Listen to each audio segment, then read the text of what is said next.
Welcome to the Luke Coutinho Show, where we can learn to reimagine our lifestyle.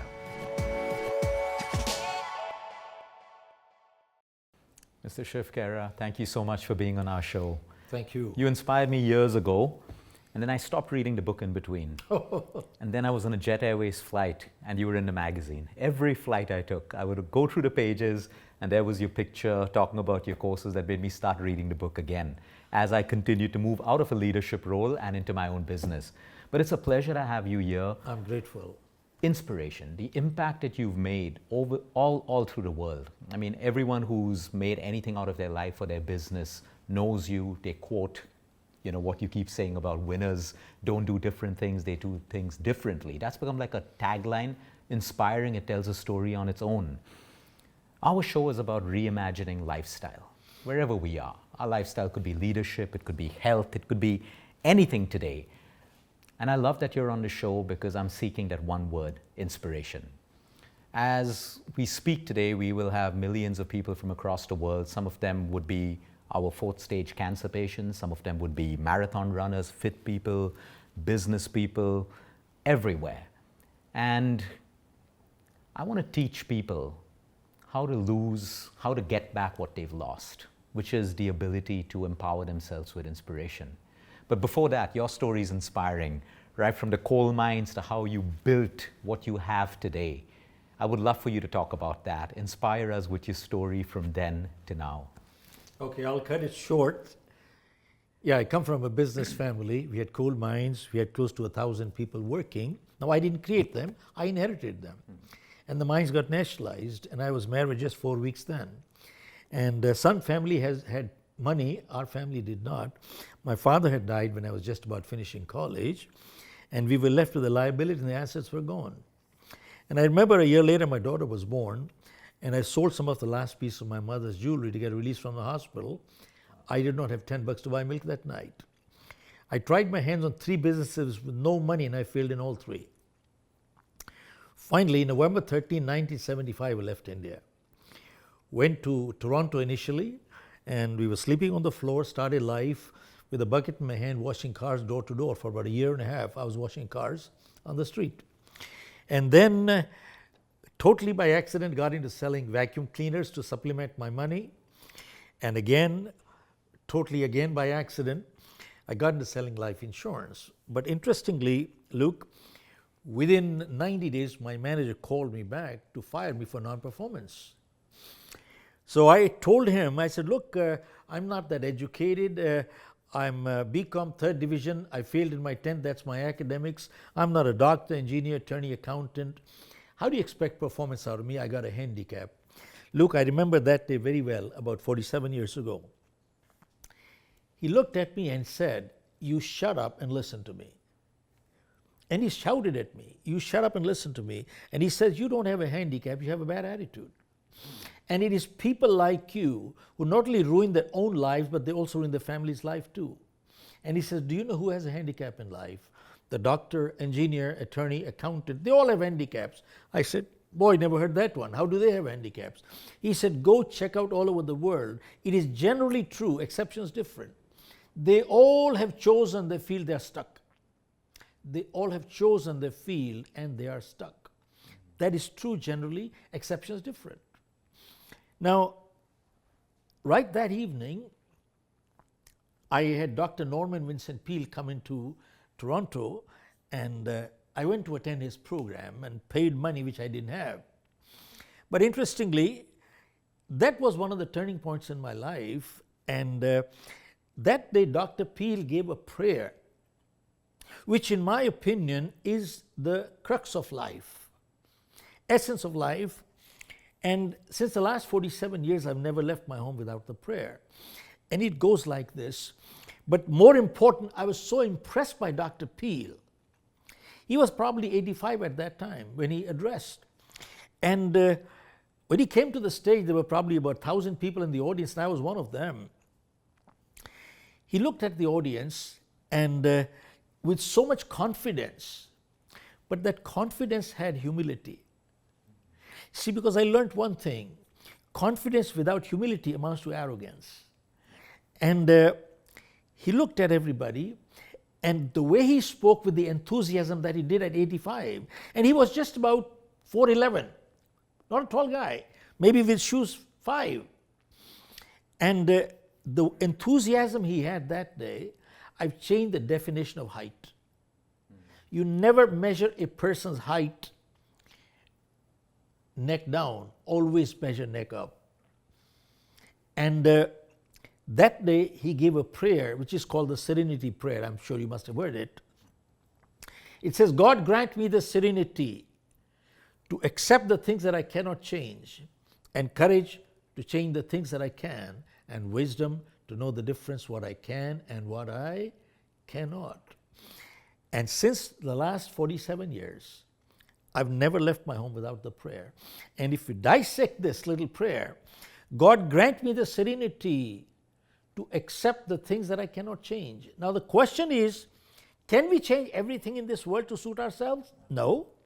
Can we manipulate and mold things to suit ourselves? Answer is no. There are many things beyond, such as, I didn't choose my parents, neither did you.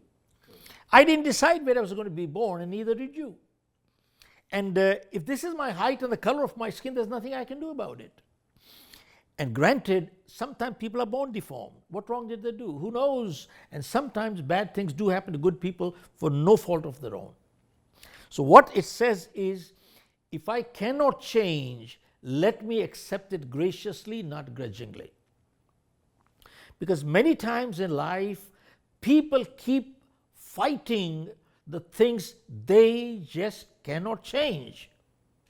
And they bring stress into their lives, and they become paralyzed, and they become unproductive. So it says, if I cannot change, let me accept it graciously, not grudgingly. And if I can change, then give me the courage to do it. And wisdom to know the difference what I can and what I cannot. Now, when I wrote my book, You Can Achieve More, I took this thought few steps forward. And I wrote in my book that life is full of choices and life is full of compromises. Seems like a contradiction, but not really. See, how is life full of choices? Look at this. If I ill-treat you, I have chosen to be ill-treated, haven't I? If I treat you with discourtesy, I have chosen to be treated with discourtesy, haven't I? If I light up a cigarette, I've chosen to invite cancer, haven't I? And if I exercise every day, I've chosen to invite good health, haven't I? And if I eat too much every day, I've chosen to be obese, haven't I?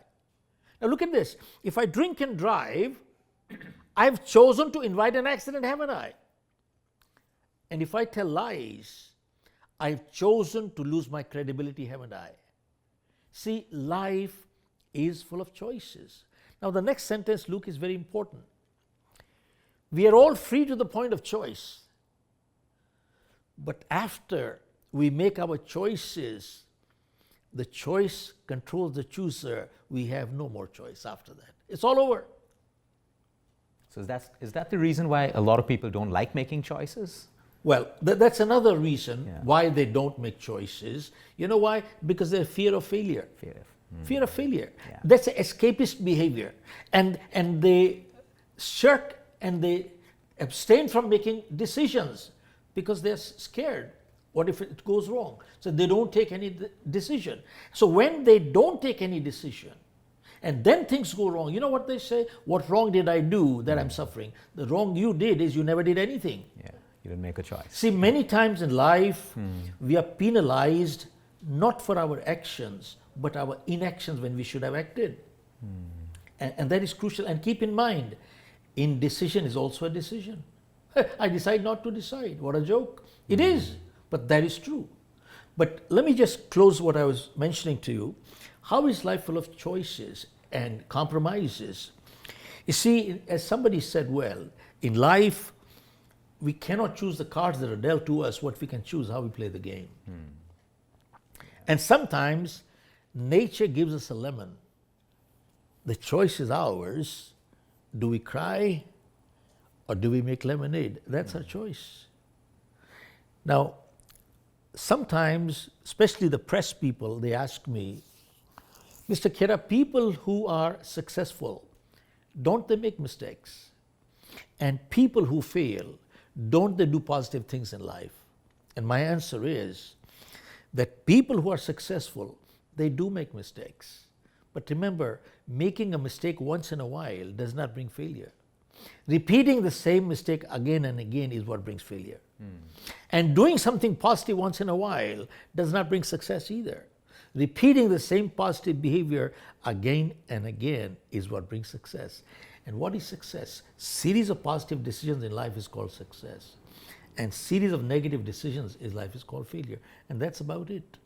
I love your book, which small wins every day. If I have your permission, may I continue? Absolutely, please. Yeah. We have a little quote which says, winners don't do different things, they do things Differently. differently.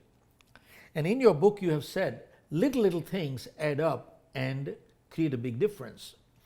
So winners don't do different things, they do things differently. So many times people ask me, Mr. Khera, what do they do differently? And my answer is, winners form the habit of doing things losers don't like to do. And what are the things losers don't like to do? They're the same things winners don't like to do either, but they do it anyway. See, losers don't like to get up in the morning. Winners don't like to get up in the morning either, but they get up anyway. See, losers don't like to work hard.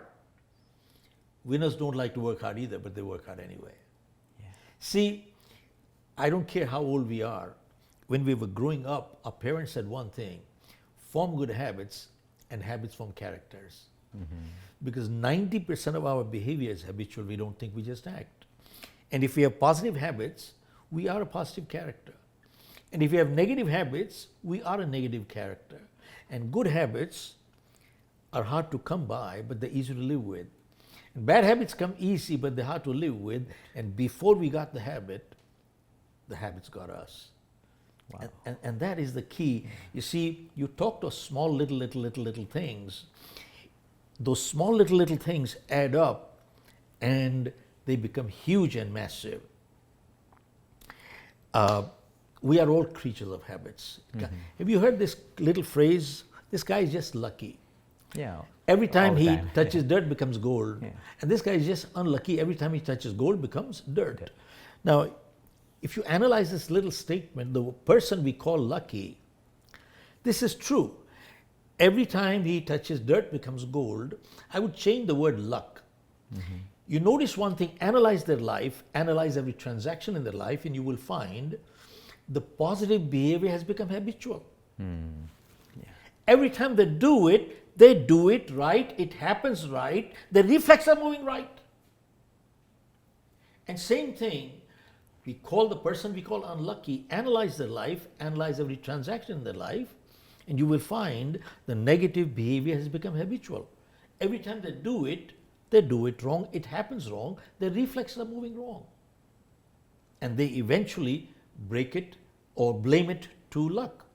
Now, if you have, since you are into the physical health and mental health also, you see, when you learn martial art, these young kids get white belt, and then they get the yellow and the orange and green and brown gradually. 5 years later, they're practicing what?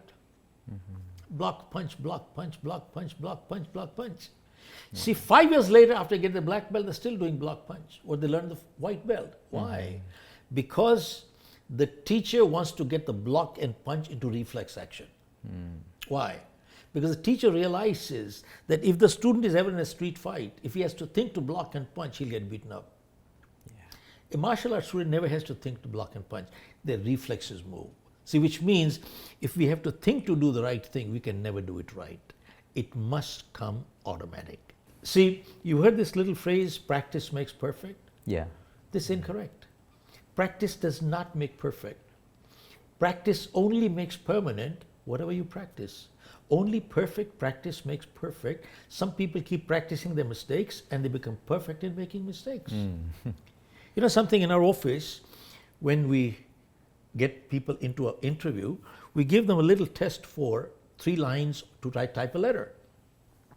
And if there are mistakes, red line, What does it mean? Either spacing is not right or spelling check is not done. And you just ask them, what is this? Oh, spell check, I didn't do it. Normally I do it, but today I didn't. Tell me, are they telling the truth? No. If you do it all the time, why wouldn't you do it tonight? Right. You should close the interview and don't hire them. Are they telling the truth? No. If you hire them, you are hiring trouble. That's all they do. You see, good quality behavior is a habit. Excellence is a habit. So is failure is a habit. Success is a habit too. There are some people, no matter what they do, they succeed all the time. It is your reflexes. It's the little things that make a world of a difference. See, many times people say, this is a little lie, when the big one comes, I'll tell the truth. You practice enough little lies in life, when the big one comes, what happens? You end up telling a big lie. And many times people say, this little thing, when the big one comes, I'll show courage. You practice cowardice, enough little things in life, when the big one comes, what happens? You end up being a big coward. Practice does not make perfect. Practice only makes permanent whatever we practice. And that is really the message that you are taking. It's the little things that make a big difference. There's a little contradiction, Luke. It's the little things that make a big difference. It is a small hole that sinks a big ship. Look, if the little things that make a big difference, tell me, if they can make a big difference, how can they be little? What a contradiction. If they can make a big difference, how is it little? It's not. It is totally contrary. We need to understand exactly what the whole thing is all about.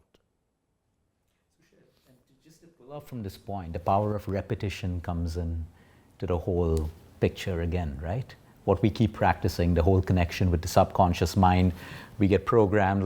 We know people who tell lies after a while, they believe it's their truth, because that's what the subconscious mind, that's how it's programmed, because you're so used to telling a lie. So when it comes to the power of repetition, why do people find it difficult to repeat the things? We all brush our teeth every morning, and in every stage I've spoken across the world, I try to ask people, can I motivate you to stop brushing your teeth? And they're like, absolutely not. It's in their mind, repetition again. Why aren't people able to, when they know they need to look after their health, for example, or they know I need to behave in a particular way to get a promotion or for my business to succeed? Why do they lose the power of repetition with the good stuff? I love what you said about practice makes perfect. It doesn't, because you could be practicing the wrong things. Why is repetition of the good things so difficult? Just want to make one point, and I'll add on to what you just said. You just said that people who keep telling lies, and after that they start believing that's the truth. No. They don't start believing the truth. They know it is still lies, but you know what has happened? They've destroyed their conscience. They don't feel guilty. Okay. You see, guilt is positive. Guilt is good. When I do something wrong, I feel guilty. It is a natural mechanism for me to stop. You see, people keep complaining, and many coaches say, no, guilt is bad. No, guilt is not bad. It is our nature's mechanism to say, stay on track when you go off track. Come back. See, that is the sad part, when their conscience doesn't stop them. It is not that they believe it is the truth. They still know it is lies. But that is the worst part. They destroyed the conscience. So they don't know the difference anymore.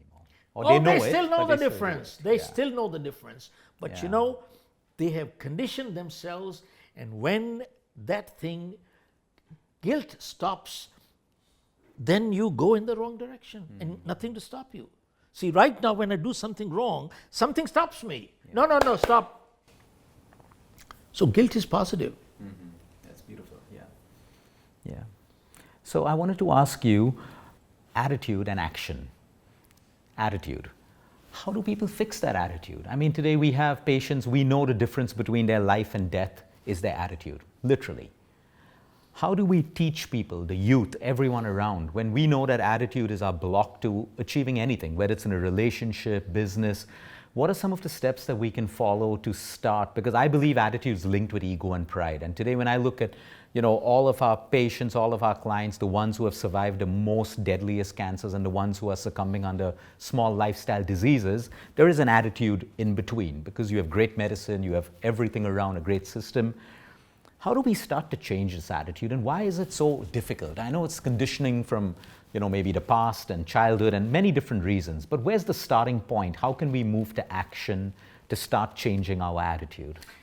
Let me come back to my own story when my manager called me to fire me. And after I attended Dr. Peel's program, I went back to my manager. And I said, Joe, don't fire me. Give me one more shot. One more shot. Because if you fire me today, I don't know where to go. And the only place I know where to go is to go back to washing cars. I don't want to do it anymore. And I have a little daughter. I make one commitment to you. I won't let you down because of my effort. He looked at me and he said, Shiv, that's not your small one, that's your big one. He said, I'll let you stay here only if you make a commitment, not to me, but to yourself. I'll let you stay. He withdrew the papers that day. And that year I went ahead, sold over $1 million. Next year, 3 million. Year after, 5 million. Moved on to the US, got into 3 businesses. I bought out a company out of California in 1984 and started the New Jersey operation with no clients. And I sold my company with close to 500 clients for a decent sum. Now, why do I share my life with you? Literally answering the thing that you just asked, the attitude part. See, I kept failing all my life and kept blaming the whole world for my failure, not realizing that I was my own biggest problem. Nothing changed outside, but something changed inside here, and the direction in my life changed. And I ask my audiences in my programs, aren't we our own biggest problem? We are our own problems. And then the second lesson I learned from my manager was when he said to me, you shut up and listen to me. That day I learned one thing. Sometimes in life, you got to be unkind to be kind. Yeah, that's Look, powerful. sometimes in life, you got to be unkind to be kind. Look, I as a coach, I can't change anybody, nor can you change anybody, nor can anybody else change anyone. You see, everything is a pain and pleasure principle in life. Everything comes down to, I've written my book, You Can Win. Everything comes down to pain and pleasure. Everything and anything we do in life, we do for 2 reasons. Either to gain a pleasure or to avoid a pain. Everything. Look at the people who smoke. They know it is bad. The parents say it, kids say it, neighbors say it, wife says it, husband say it. Doctor says it, the pack says it, and they cough every day themselves. They know it is bad. But you know what they say? They continue. Why? The answer is, I enjoy it. I enjoy it. Pleasure is too great. So they continue. Till how long? Till one day they have a shooting pain in their body, and they go to the doctor, and the doctor checks out and says, buddy, you got cancer. And they stop right. And the doctor says, you want to say daylight tomorrow morning, you stop right now, and they stop. Why? Because now the pain is much more than the pleasure. See, earlier the pleasure was more than the pain, now it is changed. So the guy quit, stop. See, they do it. Who changed it? I didn't. They changed. I can't change anybody. See, people who do wrong, they tell lies. When it becomes painful to lose credibility, they change. See, when my ill health troubles me enough, I change, I go start doing exercise. See, it all comes down to pain and pleasure principles. You see, attitude is really our thinking process, how we go through life. It is our attitude. So, and there was a study done, which is called the marshmallow study. I'm sure you must have found it. 4-year-old kids, they were surveyed and they were told that, look, if you leave this marshmallow and don't eat it, in 10 minutes, And I'll give you two. Now, they were all being video recorded. Some people ate it, some people went back. A 4-year-old kid, temptation is right there. And they came back, brought here, came back, put it back, came back, put it back. You should see the expression of those. And then 33% people didn't have it. 66% ate it. And 14 years later, the same kids were surveyed again. Now, 4-year were 18-year-old kids. And they found that people who did not eat it, who resisted, they were more trustworthy, they were more confident, they had better scores in the schools, they had better relationship everywhere. And then they were again surveyed when they were 30, 12 years later, and they found they had better relationship, better families, they were doing well in their work everywhere, they were more trustworthy, more dependable. So what does it tell you? 4-year-old kid, what does it tell you? That 90% of our attitude is frozen by the age of 4. And these kids who had delayed gratification, they understood the meaning of short-term pain is better than and it is better to take long-term gain. Better to take long-term gain and overlook the short-term pain. But there were others who wanted short-term gain and they were willing to suffer long-term pain. So we have to understand it is our attitude, it is our behavior, how we impact. And choices again. Choices, sir. Again. Yeah. It all comes down to life is full of choices and life is full of compromises. Same thing in relationships, same thing in financial decisions. You know something, people who are messed up, they don't stay messed up in only one area. They get messed up in every area. Because you know that's habit. They will be messed up financially, messed up spiritually, they'll be messed up relation-wise. Everywhere they are messed up.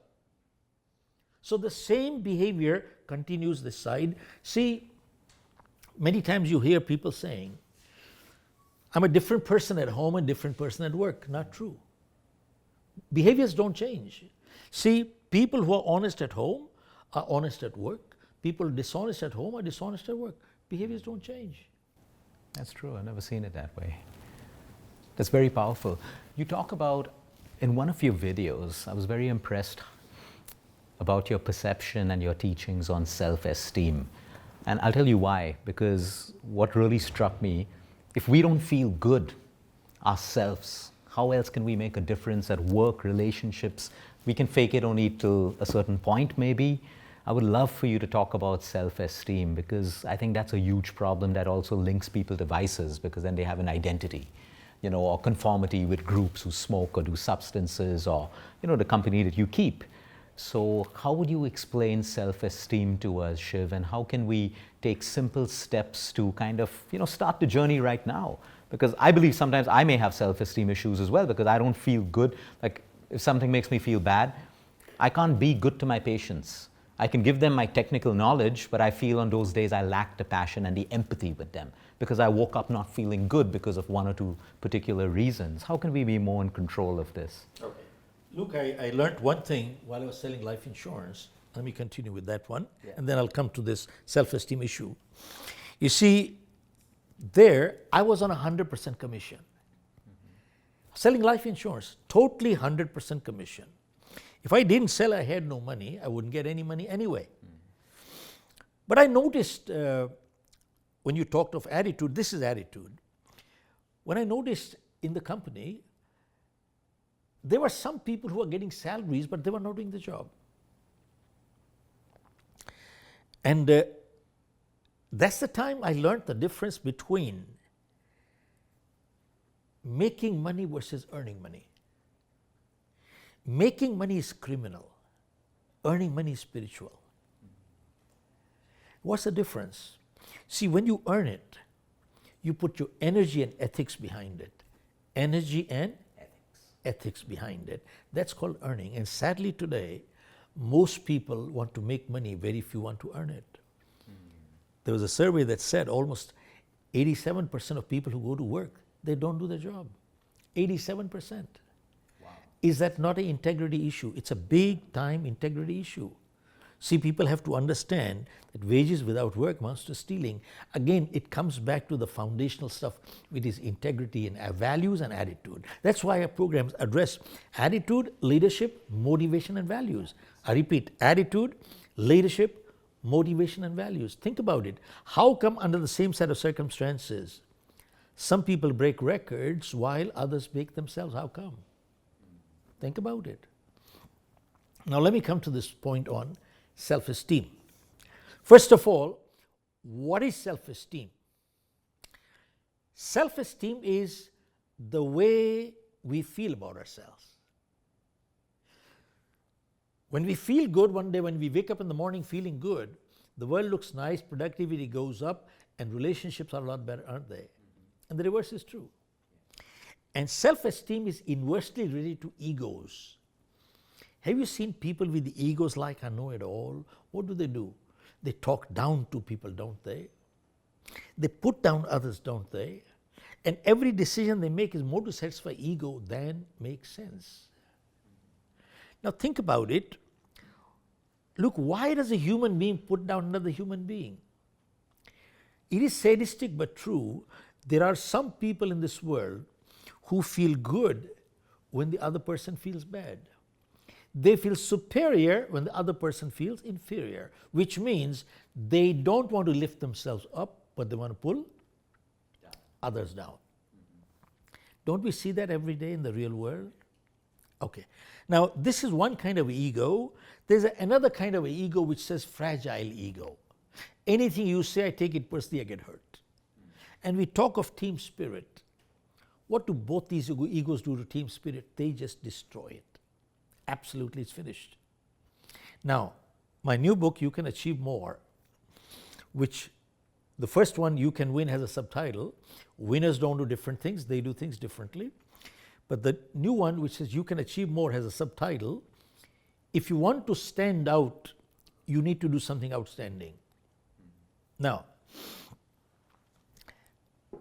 I'll come to what is the driver to self-esteem? What drives? You see, many times people say, I want to be happy, I want to be successful, I want to have great extraordinary income, and so on. I want to have extraordinary life, all this stuff. But they need to ask, are you an extraordinary person? Do you have extraordinary integrity in life? Are you willing to work extraordinarily hard in life? Do you have extraordinary commitments in life? Do you have extraordinary relationships in life? If you don't have any of these things extraordinary, you will get nothing in life, zero. And when people see a success story, you know what they say? Must be lucky. Yeah. And must be at the right place at the right time. Now, this is an incomplete sentence, which I've mentioned in my book. You see, not only do you need to be the right person at the right place at the right time, but you need to be the right person at the right place at the right time. And that is not complete either.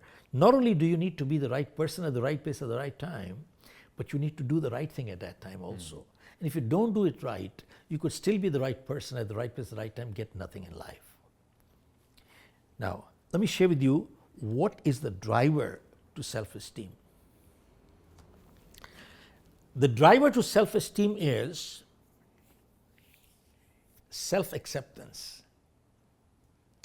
What does self-acceptance say?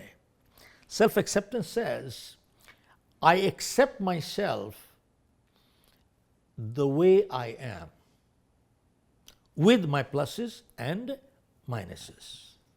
Now, it doesn't mean when a person says, I accept myself the way I am, it doesn't mean that's the way I am, that's the way I will be. That's arrogance. And it also doesn't say, take it or leave it, that's the way I am. That's arrogance. Self-acceptance says, I understand I'm not perfect.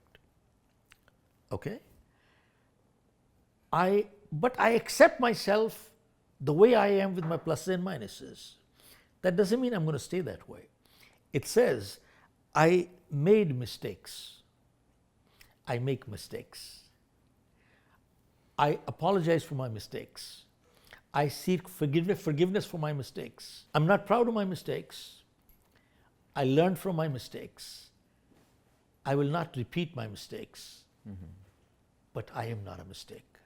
Wow. That is I so amazing. am not a mistake. Says, I accept myself. It is the epitome of humility.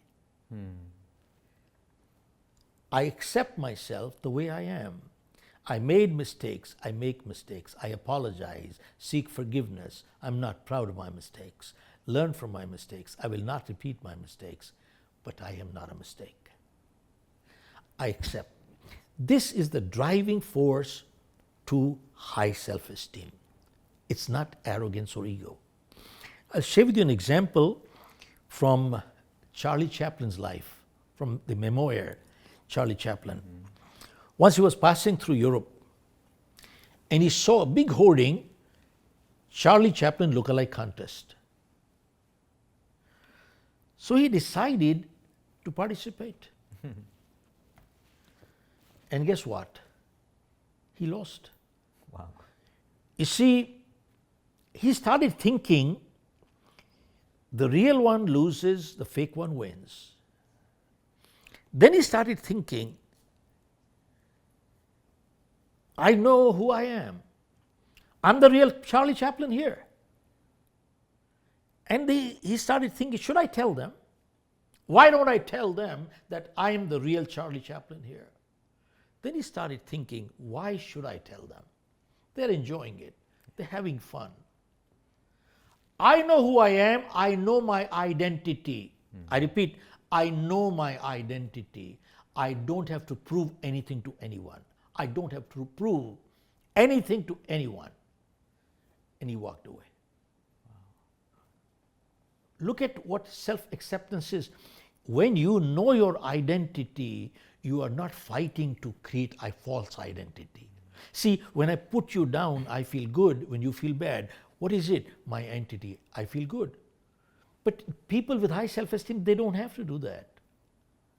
They know their identity. I don't have to prove anything.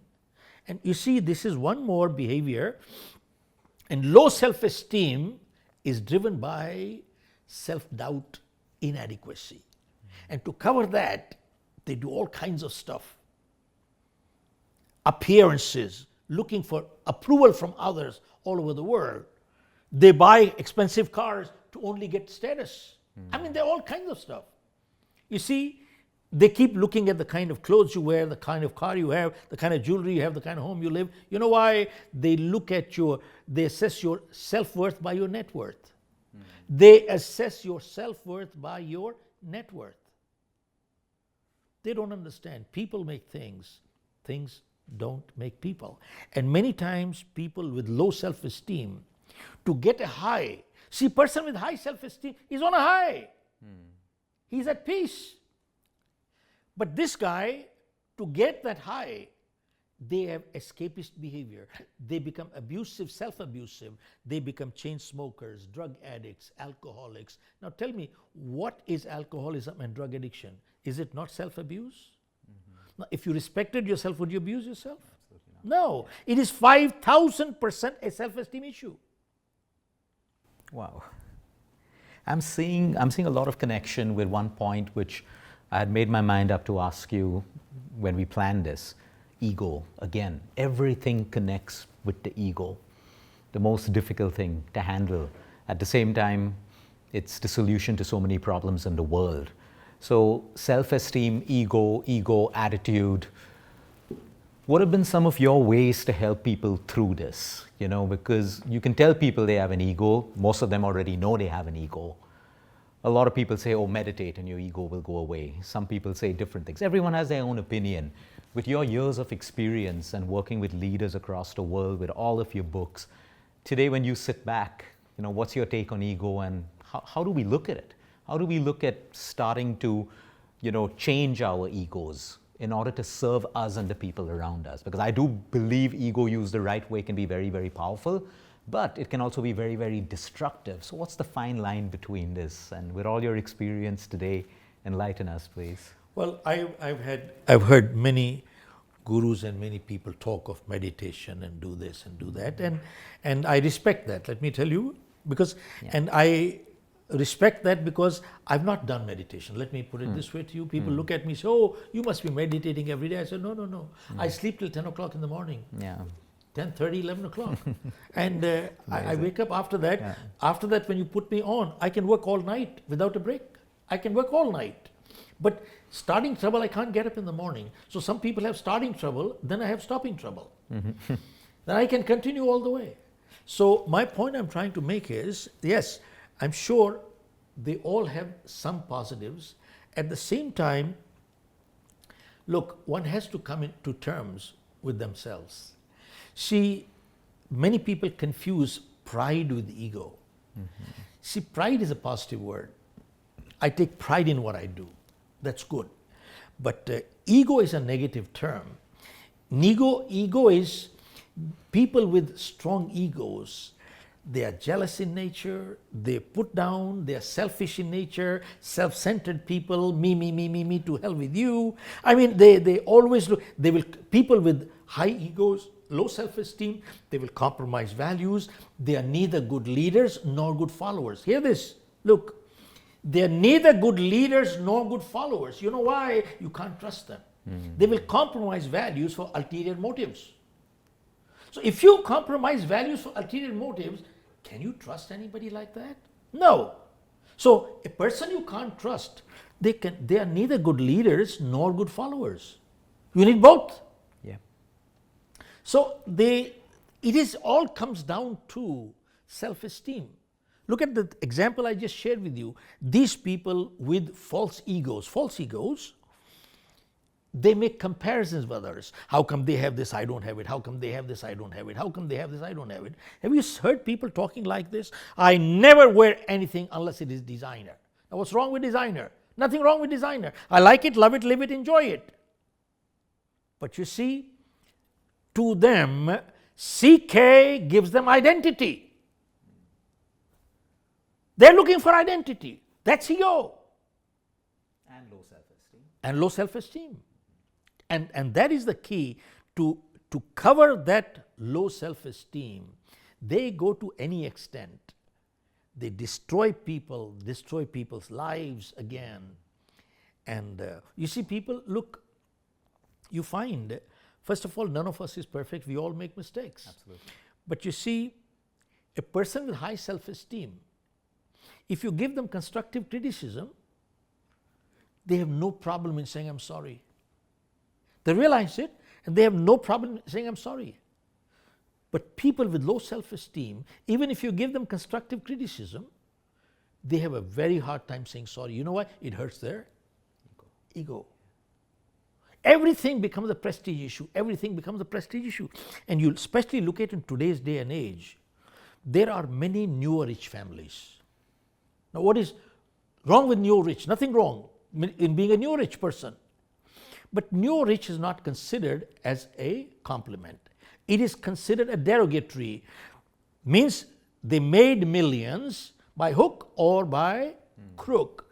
And the values don't exist. And somehow their behavior says, look at me, I've arrived. Somehow the behavior says, look at me, you can't ignore me anymore, I've arrived. So this is called the attention-getting behavior. So whether that neo-rich dad calls his son, who's 18 years old, son, my dad couldn't do it, I'm going to do it for you. I want to celebrate your 18th birthday with a 5-star cake and a 5-star hotel, and everybody in town who means anything, whether I know them or not, they'll be there. And the day comes, he cuts the cake and he gives his punk is the kid. That is it. He is a punk. And he gives his punk the keys to the car and says, son, take this, go terrorize the town. Go terrorize the town, and here's a mobile. In case you run into any trouble, call daddy. Daddy knows everybody, and if he doesn't know everybody, he has enough money to buy everybody. Go terrorize the town. And haven't you seen young punks driving like that? Yeah. Isn't that reality? This is reality. You see, you got money, but values don't exist. You know, this is really what one needs today. And sadly, even within India also, a lot of emphasis has been on skill development. Skill development.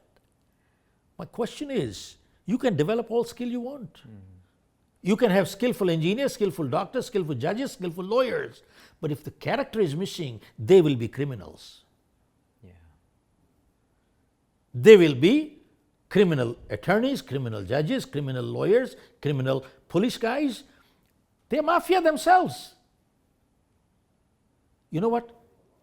Nations are not built on skills. Nations are built on character. Character, which is people again. Yes, sir. I love what you say about people don't have business problems, they have people problems. I just love that statement. It's so profound and powerful. So again, for the ego, we have to start looking within. We need to start making those changes and choices. So again, choices will impact ego. Choices will impact decisions and all of that. No, you are right. Sometimes we get certain patients and the first 30 minutes of the consult, they have a serious disease. They're only talking about who they know, who they're connected with. And right then we realize the disease is not our problem right now, but it's the attitude. Because how are we going to break through so many levels of their healing and their medicine and their nutrition when the attitude is wrong? And I mean, that's just how it is right now. Why don't they teach these things in schools? Why don't they teach these things like money? I know it's the why, we all know why, but I think that students and children should learn. Health is one, we're trying to get it into schools, but even attitude, because it starts, we depend on parents to teach attitude, but then a bigger system of the schools and societies and communities. You should start something, sir. For schools, for children, for like a whole series on that, because I believe they should start off young. Like you said, we have so many people who have passed out from the best universities in the world, the best skill sets, but they fail at every aspect of their life because of attitude, because of ego. Luke, we've been doing leadership training for many years for Fortune 100 companies like Lufthansa and all. And when we do training now, I tell people that, look, what I am doing in your company here is repair work. I'm repairing. Now, if you prepare them, you won't have to repair them. Where do you prepare them? You prepare them in schools and colleges, and sadly they are not. And I had the dean of James Cook University from Australia go through a program, and this is just pre-pandemic, but we haven't been able to take off because of the 3-year period in between. But he said, Mr. Khera, I've been in academics for the past 35 years. We need your program, and we're looking now to set up the Center of Leadership Excellence for them in Singapore campus. And not only that, but within India, the IIM Nagpur has come forward, and starting 2 weeks from now, we're starting out a program at IIM Nagpur for 250 MBA students. Again, the title of the program is called Prepare Them, Don't Repair Them. Prepare them, don't repair them. And that is the title of the whole thing. And our whole objective is to create a factory of leaders, good leaders, factory of good leaders. Because I learned one thing, there is no such thing known as a neutral leader. Either they're good leaders or they're bad leaders. And good leaders actively guide, bad leaders actively misguide. And good leaders look to create more leaders. And bad leaders look to create followers. You know why? They are so insecure. So that is really what our whole objective is. But somewhere at the larger peripheral and so the people, the government, education department, somewhere they have to get together and start spreading this message all the way. Are you a spiritual person? I don't know how you call spiritual, and let me share with you, because I addressed close to 1,000 cardiologists from all over the world. They asked me to keynote. And the topic was spirituality and science.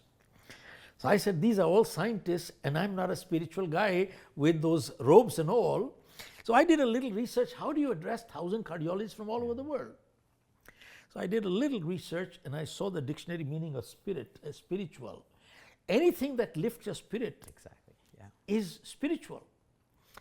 And it reminded me of something that today's parents and teachers tell the kids, Do what feels good. Do what feels good. Do what feels good. Do what feels good. Feel good is the part that you're looking for, feeling good. Do what feels good. But I disagree with that. I come from the old school. Our old school said, feeling good is a natural outcome of doing good. And doing good is a natural outcome of being good. If you are good, you do good, you feel good. How can you feel good when you don't do good? The question is there something called good and bad? Answer is yes. Unlike people who say everything is subjective, absolutely incorrect. They have no values whatsoever. So in our program, we talk of universal values and eternal values. And there are something like that.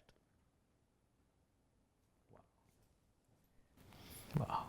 If you had the attention of the world on you for the next 2 to 3 minutes, 5 minutes, what would you tell the world today, given the fact that there's good, there's a lot of good, there's beauty, there's also evil, there's also like the pulling down of one another. I mean, we're living in a world where we have more comfort, wealth is upcoming, more knowledge, more AI, but it doesn't match the statistics of depression and suicides, unhappiness, broken relationships. So I'm sure you have seen this from the top, you know. What's going wrong, and what do you think the fix is? If you had the attention of everyone on you right now, what would your advice be? Well, my observation would be, one is, today the world has changed very drastically. Me is all what people are looking for. Me, mine. And second thing is that today's generation is very good with technology. Excellent. They could spend hours and hours in front of the machine. That's the positive side. But the flip side is they're very uncomfortable with people. They have become very uncomfortable with people. And my only contention is that with the speed of change, the way things are happening today, products are getting obsolete the day they're getting launched. And knowledge is getting obsolete within 2 to 3 years. See, look at engineering graduates. By the time they get to the 4th year, what they learned in the 1st year became obsolete. Medical graduates. By the time they get to the 4th and the 5th year, what they learned in the 1st year became obsolete. So with this kind of a scenario, either we are in deep trouble, or there's a great opportunity for those who are prepared. Now the question is, how do you prepare for the unknown? How do you prepare for the unknown? So it has literally become a cliche, the only constant is change. So I wrote an article, I would send you a copy, which was published in the largest Asia magazine of HR. I wrote in that, is there anything else in this world that is constant? If there is, why not master the constants? And I wrote in that going into the future, the only people who will succeed in life are those who master 3 skills. They have never changed, they will never change. And they are what? 1, people skills. 2, persuasion skills. 3, prioritizing skills. I'll quickly share with you why people skills. Go check out all over the world. We don't have business problems, we have people problems.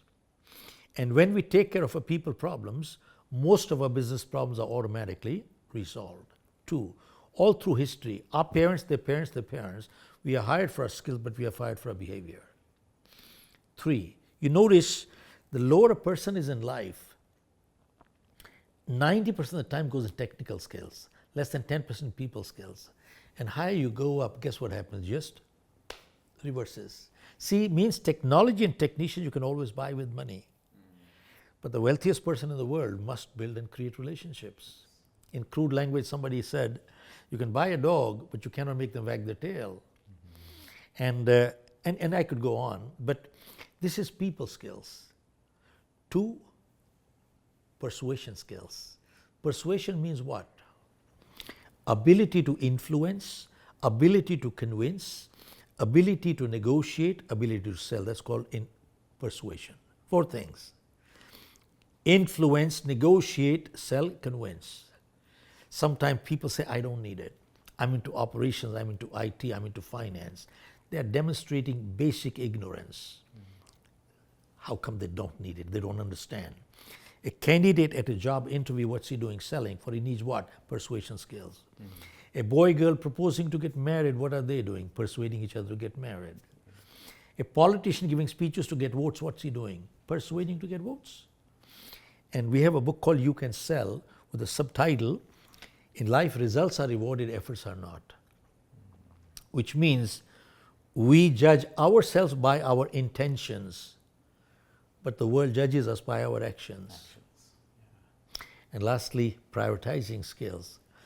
Look at this. The amount of time-saving devices we have today, we've never had that many in history. And yet we don't have what? Time. We don't have time. You know why we don't have time? Because somewhere we messed up our priorities. And I'm not lecturing, I'm guilty myself. We mess up our priorities. And when we mess up our priorities, we forget to distinguish between what's urgent in life and what's important in life.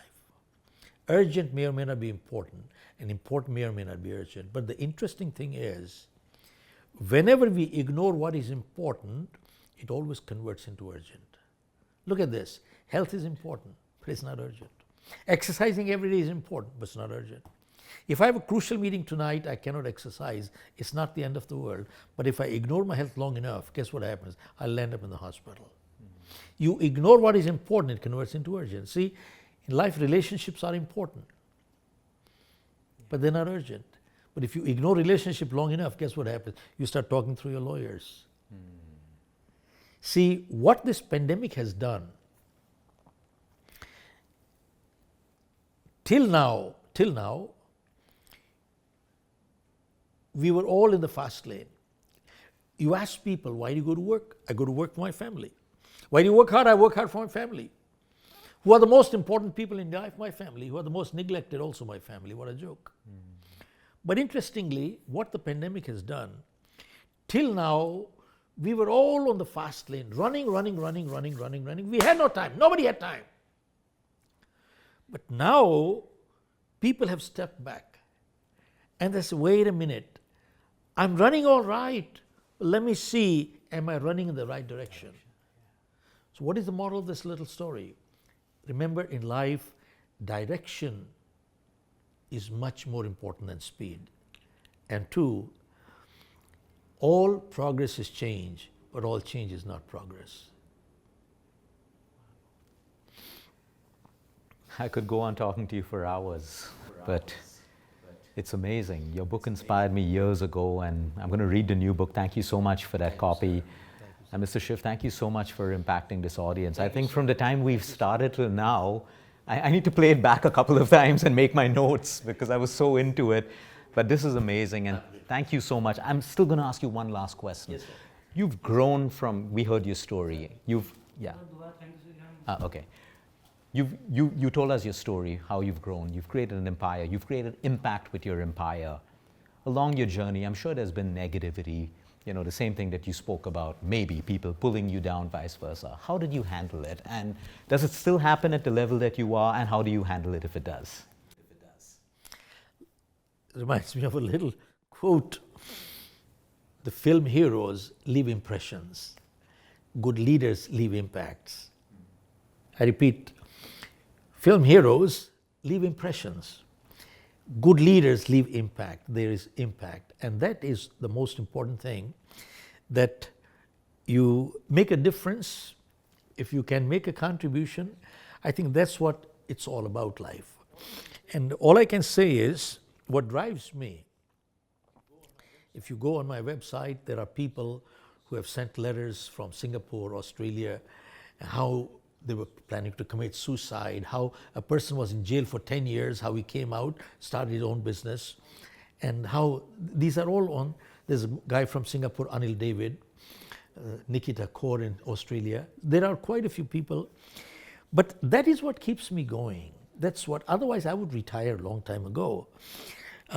So it is really that little impact that a person can make, which is what is gratifying at the end of the day. And if we're not able to do that, then I think we've just lived the life of a cockroach. One more cockroach came and one more cockroach left. So in my book, You Can Achieve More, I've closed the book with that winners make the days count, losers count the days. And that is the key. So even if there's negativity in your life, you're just focused on doing what you need to do. That's it. that doesn't mean that we don't get demotivated. Of course, we we all feel get it, yeah. demotivated. But you got to pick yourself up. And move on. You see, Yeah. keep in mind the question that you asked on self-esteem. Self-esteem is not a straight line. It's a yo-yo. See, when we have a breakdown in relationship, husband, wife, brother, sister, somewhere, or even employer, employee, you see, people who get separated, divorced, they feel rejected, they feel unwanted. Self-esteem Down. goes down. See, but your foundation is strong, you come back. So that is, it's a yo-yo. So that's really what we want to build, is a strong foundation. Beautiful. Thank you so much. It's been a pleasure. Thank you. Stay tuned for more. We're going to continue our journey, learning, sharing, and evolving.